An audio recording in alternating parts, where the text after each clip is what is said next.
नमस्कार दोस्तों, मेरा नाम डॉक्टर नोवेश।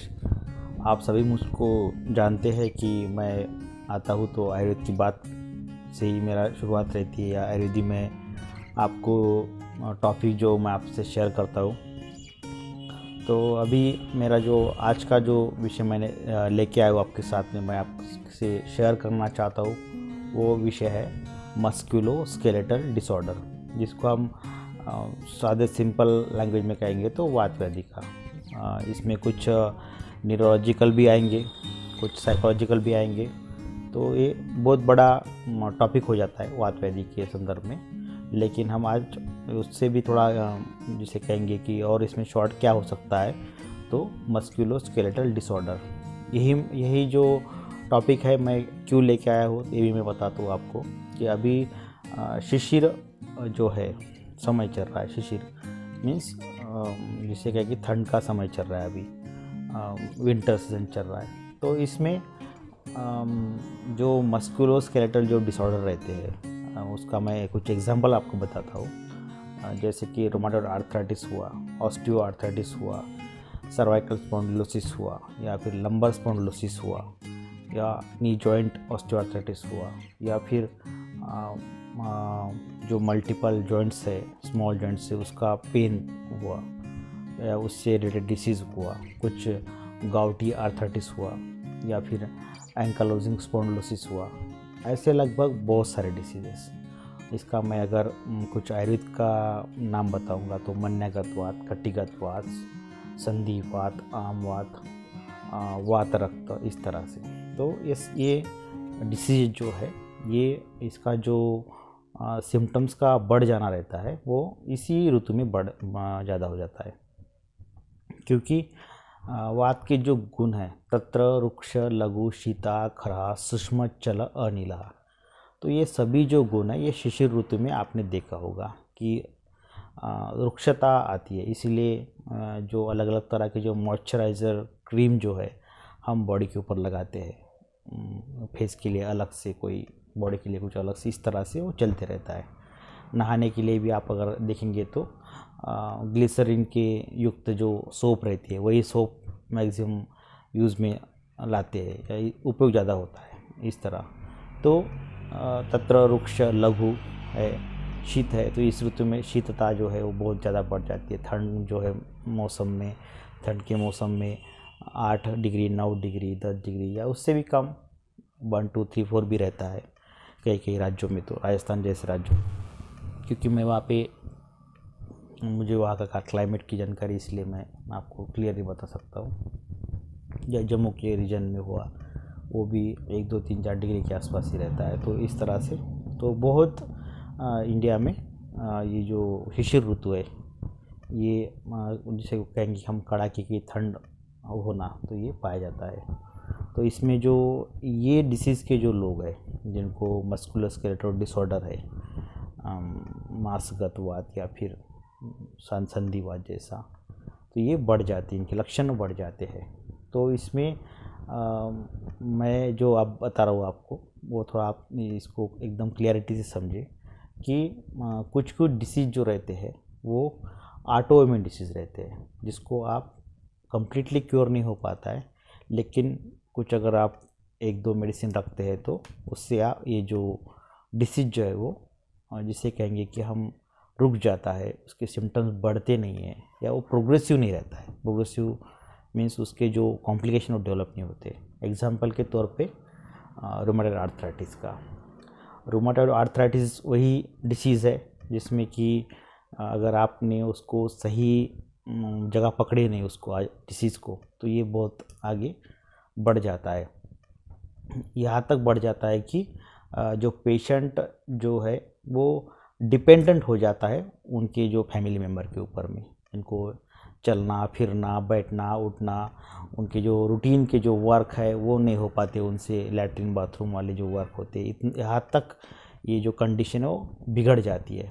और उसी कारण से मेरा आप सभी से निवेदन है कि इस ऋतु में बहुत ज़्यादा आपको ध्यान रखना है, क्योंकि ठंड जो है वो सब तरफ सेम ही रहेगा, उसका कोई विषय नहीं है, लेकिन हम अपने तरफ से क्या कर सकते हैं वो ध्यान में रखना है। इसमें मैं एक अगर समुचित बात करूँगा सभी डिसीज़ को लेके, वात व्याधि की या फिर मस्कुलर स्केलेटल डिसऑर्डर के बारे में बात करूँगा, तो जितना आप गर्माहट का साधन उपयोग करेंगे उतना अच्छा रहेगा। मीन्स जो ऊन वाले लोकर वाले जो कपड़े हैं, गर्म कपड़े, वो उसको पहन के रखना। जितना आप ठंड को अवॉइड करेंगे, ठंड से दूर रहेंगे, उतना अच्छा। इसमें मालिश और सेक करवाना ये एक अच्छा रहेगा, जिसको अब अभ्यंग कहेंगे इसको, या फिर मसाज का रहेगा, मसाज का पार्ट रहेगा। तो वातनाशक जो तेल आते, आप इसको आपके नज़दीक के जो फिजिशियन है उनके पास जाके इसका आप आप उनके सलाह से आप वो कर सकते हैं। वातनाशक तेल अपने मन से ना करें, क्योंकि क्या रहता है कि किसी ने बता दिया, आपने ले आए, वो लगा रहे उस तरह से नहीं रहेगा। ये तो शरीर के साथ खिलवाड़ हो गया। फिर तो आप अपनी प्रकृति से खिलवाड़ कर रहे हैं। जो उनमें जानकार है, जिनको उसकी नॉलेज है, जो भी डॉक्टर्स आपके नज़दीक में हैं, जो आयुर्वेद की प्रैक्टिस करते हैं, उनके पास जाके आप ये ऑयल के बारे में उनसे पूछताछ कर सकते हैं, जानकारी ले सकते हैं, उनसे आप कंसल्ट करके ट्रीटमेंट ले सकते हैं। मेरा पर्पज़ यही रहता है कि आपका थोड़ा जो आयुर्वेद का जो जिसको जानकारी नहीं है वो मालूमात हो जाए, यही मेरा मेन उद्देश्य रहता है, जिसको हम कहेंगे लिटरेट करना, लिटरेसी बढ़ाना। ज़रूरी नहीं है कि हर एक व्यक्ति हर एक सब्जेक्ट में बहुत ज़्यादा होशियारी रहे, क्योंकि लाखों सब्जेक्ट है दुनिया में, कोई एक सब्जेक्ट तो है ही नहीं। तो एक आयुर्वेद के प्रति जो मुझे जानकारी है, मुझे लगता है कि मैं आपसे वो शेयर कर सकूं या फिर अच्छे से आपसे डिस्कस कर सकूं, क्योंकि कोई प्रॉपर वे से बताने वाला नहीं रहता है।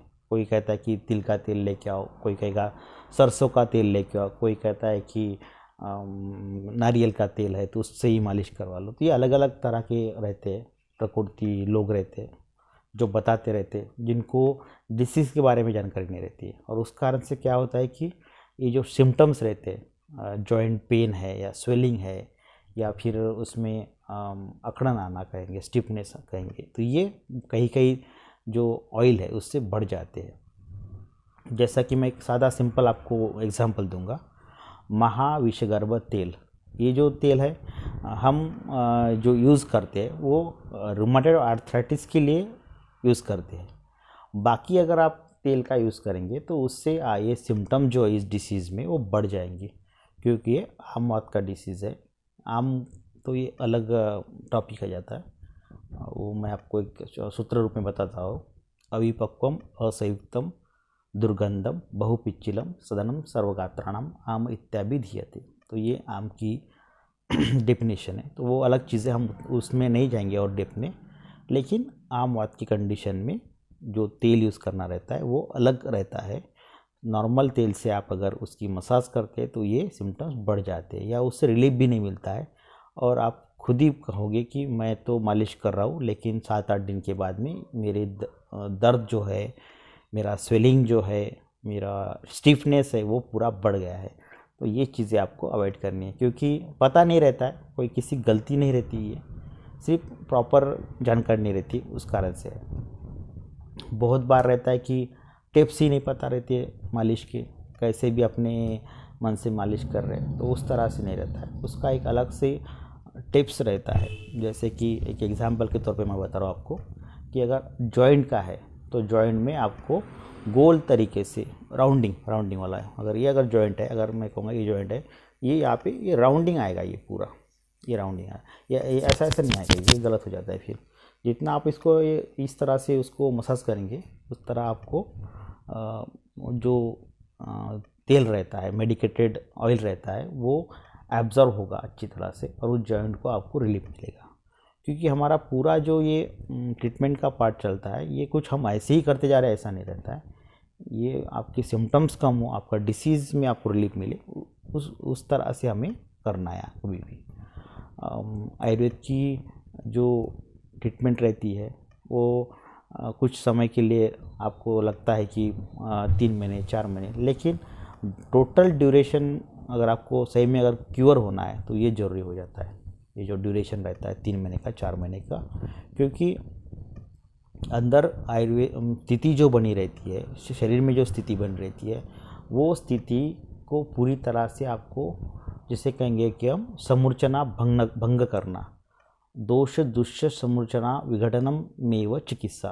तो ये जो सिद्धांत है, दोष और दुष्य का विघटन करना, उसका अलग अलग करना, उसको प्रकृत स्थिति में लाना, क्षय है तो उसको प्रकृत लाना, उसकी वृद्धि हुई तो उसको प्रकृत लाना, प्रकोप है तो उसको प्रकृत लाना, इस तरह से अलग अलग स्थिति रहती है दोषों की, उसका प्रकृत बन पाना, ये होती है चिकित्सा।